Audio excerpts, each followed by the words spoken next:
l'édito politique de Soisig et Ménard de Marianne. Donc là, on vient vraiment à l'actualité du jour. Soisig, vous nous dévoilez ce matin Hulot au travers les dessous de ce couac entre les ministres de l'Environnement et de l'Agriculture. Alors, c'est Samuel le propre des gouvernances taiseuses. La vérité n'éclate que dans les moments de grande tension. Et hier, toute une zone de fragilité de l'architecture Macron nous a été révélée. Alors, je vous refais rapidement le film. Oui. Peu avant 9h, Stéphane Travert, ministre de l'Agriculture tout neuf, un proche du chef de l'État, explique que certains produits interdits, des pesticides tueurs d'abeilles, pourraient bénéficier d'une dérogation.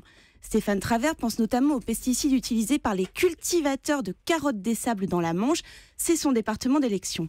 Alors le sang de Nicolas Hulot ne fait qu'un tour. À 10h, le ministre, très discret depuis son installation à l'environnement, se fend d'un tweet. Pour lui, il est hors de question de lever cette interdiction.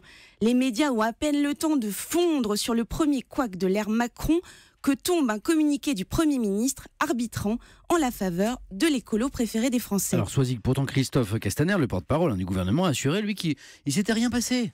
Oui, mais alors, même si l'exécutif cherche à l'étouffer, cette passe d'armes nous a permis de mesurer l'état réel du rapport de force au sein du gouvernement. Nous savons désormais que quand Nicolas Hulot est fâché, l'exécutif estime qu'il faut réagir et réagir vite. Comme si Emmanuel Macron, qui n'a jamais fait montre pendant sa campagne d'une réelle conscience verte, était disposé à installer le numéro 3 de l'équipe Philippe dans le rôle de vice-premier ministre chargé du développement durable. Un poste théorisé, vous vous en souvenez, par Hulot lui-même, dans son pacte écologique, c'était en 2007. Alors pourquoi tant d'égards, c'est la question. Alors, un proche de Hulot me le confiait hier. Ouais. Emmanuel Macron a terriblement peur que le si populaire Nicolas s'en aille. Le nouveau ministre le sait très bien et joue avec les nerfs du président. J'espère que mon nouveau job ne sera pas seulement un job d'été, a-t-il ainsi prévenu samedi à la Sorbonne lors d'une réunion consacrée au pacte mondial pour l'environnement.